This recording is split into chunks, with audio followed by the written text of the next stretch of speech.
Hey, this is Darrel from Make Indie Folk Music, and I want to talk about imposter syndrome. I think it's a really common thing that we struggle with as singer-songwriters and indie folk musicians. Probably most musicians and most creative people struggle with it in some level. So first of all, I guess, what is imposter syndrome? I think it's really just when you feel like deep down that you're not good enough, or that your music isn't good enough, or that you haven't yet achieved this somehow, this status of like being valid, or being like, your artistry or your singer-songwriter value or whatever is somehow not, as it's not real, or it's not as valid as someone else's. And I think another part of the imposter syndrome is that even if you have some success, or that if some people, give you positive feedback, that there's still this belief deep down that that they must not see it in the real way, because somehow deep down that that your stuff isn't any good, or that you're not as good as someone famous or whatever. And the sort of fear of imposter syndrome is that you'll be found out, later on. It's like, oh, someone will realize later that, once I share this song, somebody will realize that I'm no good, or that my song isn't any good, or whatever. Sometimes it can be very debilitating and, stop you from getting anything done. And then sometimes there's people who get lots of music done and lots of things out there, and who are quite successful and still feel some level of imposter syndrome. Maybe it never goes away. I'm hoping that you can find ways of, getting past that imposter syndrome, so that you can make more of your art into the world, more of your songs, more of the music that you want to make. How do you tell if you have imposter syndrome? If you talk about your singer-songwriter world, if you talk, or yourself in that way, if you talk about it using air quotations, you probably have some kind of imposter syndrome, like, oh, me as an artist, or something like that. Or if you are catching yourself devaluing, what you do, or even the desire you have to make music, or to write songs, or to record songs. I find people often, even working with me as a producer, people often, like, that's what we're there to do, is work on your songs, but people seem to really apologize about this. Like, they come in with this attitude of like, I feel so like, I need you to know that I'm not trying to like be a superstar, or something like that. I don't need to know that. You don't need to apologize for wanting to make a song. You don't have to apologize for wanting someone to hear your song and find it good, or find it, resonates with them. Like, that's what we're doing here. And you don't have to feel like bad about that.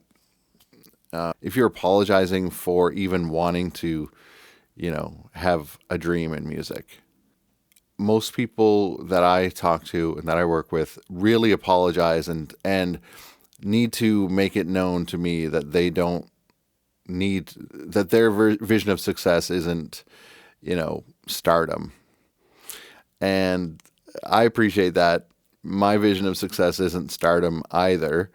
But I also think that there is, that's a symptom, I think, too, of being like, we feel like we're not allowed to have our own goals, or we're not allowed to have our own dreams for music, or for our songs to be heard, or to be successful. So, you don't have to come in, thinking that you're going to be the next, superstar. That's fine. But you also don't have to apologize for the fact that you want to create a song or that you want to record it to the best ability you can, or that you want to release it or that you want to have someone hear it and find that valuable, or that you want to, you have a goal of getting it on the radio, or you have a goal of pitching it to a TV show or whatever. It's good to have goals, and you're allowed to have that. If you find yourself apologizing for your own music and for your own goals, you probably have imposter syndrome. If you feel like other people, even in your circle, like at an open mic or whatever, or if you hear somebody that you know and they have a song out or whatever, if you hear their music and think, oh my God, that is so good. And if you feel like these kinds of thoughts, like that person deserves to have, all of this, or they deserve to have their music heard. And then you look at your own and you think, that you don't deserve that. That's probably a part of imposter syndrome. Now, again, there's a healthy comparison. If you are being inspired to make your work better, that's fine. But it's this underlying thing of being like, thinking like just carte blanche that somebody else's stuff is worth something and yours is not. Anyway, so if you're experiencing those things, I would just hope that you can be kinder to yourself. Here are a few ways of dealing with your imposter syndrome to free yourself up to create more and to be more confident. First of all, just recognizing that it's a really common thing to have imposter syndrome and that we all probably have it to some degree. Probably your favorite artists who you look up to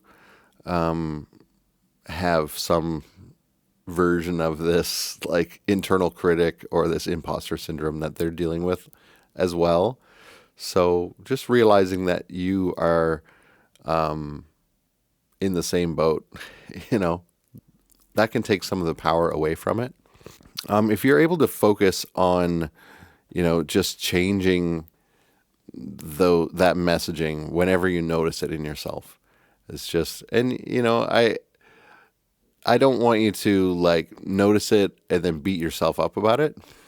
I want you to notice it and then be kind to yourself about it. I think it's a subtle shift, but rather than being like, there I am being such an imposter syndrome person, and why do I do that? Just to even change that a little bit to being like nurturing towards yourself or kind towards yourself. The creative part of yourself may not have been nurtured, growing up, or it's definitely not nurtured in the Spotify world or in, it's okay to nurture that. It's okay to be kind to that part of yourself. It's actually really lovely. And, so if you catch yourself being like self-critical or imposter syndrome stuff popping up, just, don't beat yourself up about it, but just be like, oh, there it is. Oh man, just try to be kind to yourself. I don't know how to demonstrate that. The other thing, that is really beautiful about creative work, and this can help with imposter syndrome, to remind yourself that nobody can do what you do.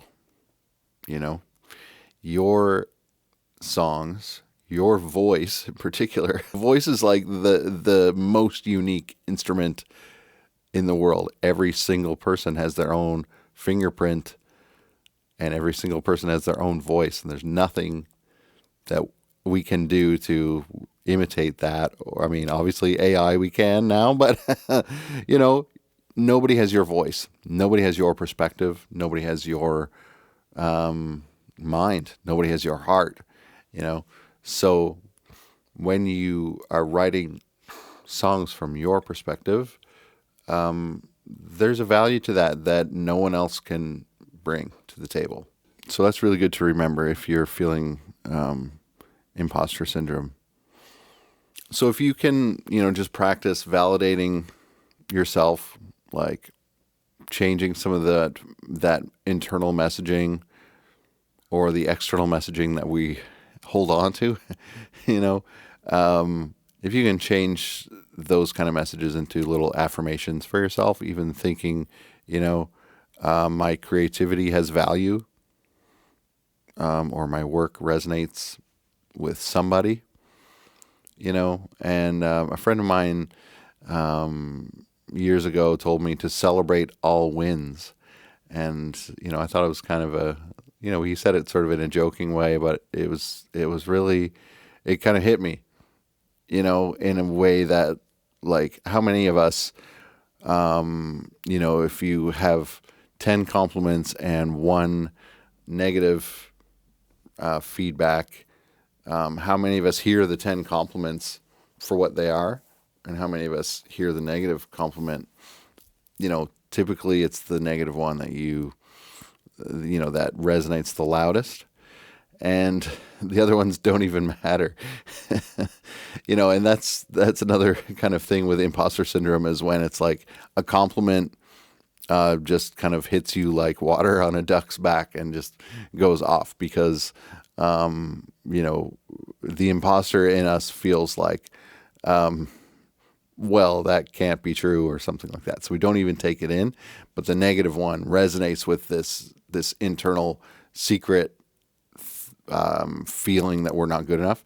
And so, like, we take that negative one, and it lives in there. It's like, oh yeah, it kind of feels good to feel so bad. So 10 people hate your song.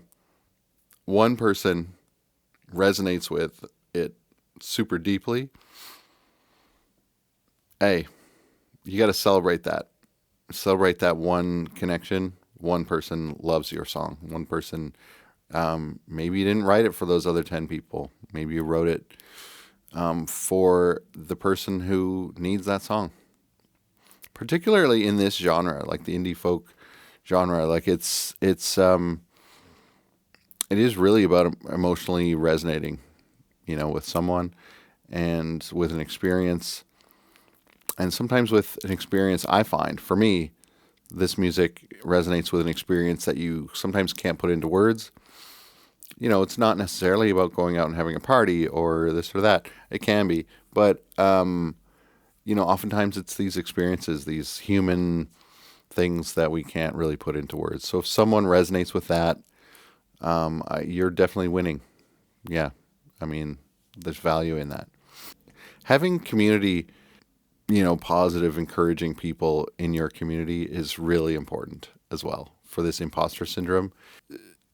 Anytime you feel vulnerable, like, for example, with imposter syndrome, it takes, you know, a little bit of risk to share something of yourself and have that go okay, you know, or have that, you know, find that one person who resonates with it, or one person who's encouraging. And then, you know, you realize, okay, it was okay to take that risk. And then you take another little risk outwards. And, you know, it takes time in doing that, and in learning that, you know, unlearning some of these self-critical thoughts, and in learning that, you know, how to have some confidence in it. So those are some thoughts about imposter syndrome and about how you can deal with it. I really hope that you can find your own ways of coming to more confidence with your work and your value as a creative person, as a singer-songwriter, as a producer who's making this kind of music, or even with this desire that, you know, making music is something you want to do. It's okay. If no one's told you that, it's okay to want to make music. It's okay to have this creative drive.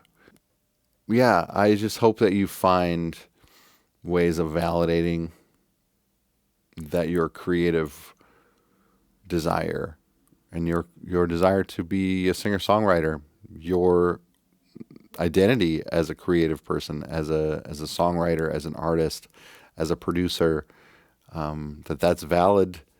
And honestly, the world needs more of you, in my opinion. You know, there's lots of things in the world we probably need less of, but your music is not one of those things.